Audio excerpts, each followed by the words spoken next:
Good evening. Good evening too. Annyeonghaseyo. 안녕하세요. So today we are going to give Shan allowance from Sir Boyong Sanim. Sir Shan, how are you? I'm okay. How old are you, Shan? I'm 12 years old. So Shan, you are going to grade 7 this June. So where are you going to study? Marigondon? Marigondon High School, not Boyong High School?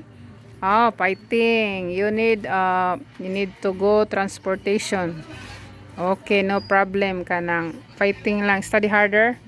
Okay? Promise to Sir Boyong Sanim and the rest of our sponsor that you will study harder.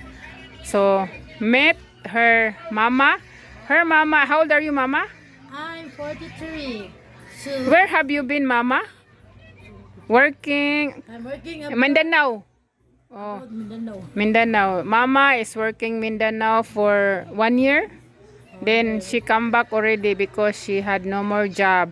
So welcome home, mama. 42 years old, Cherilyn. Meet her mama, Cherilyn. Are you happy your mama is home? Oh, very happy. You hug your mama. You hug your mama. She happy because she had her mama already. For 1 year not seeing each other, okay? Mama is Cherilyn, 42 years old, and then no job. Still looking for a job. Okay. So Sir Boyong Sanim give you an allowance for the month of April. Kamsamida. Bao mayo bao. Thank you. Kamsamida Sir Boyong Sanim for the allowance this month of April. God bless you, sir. Bless you, sir.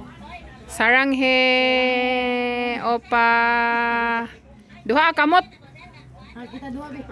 Okay. Thank you, Sir Boyong Sanim, for the allowance this month of April. Fighting! Okay. Picture sa. Smile, baki. Ako hilasugsugon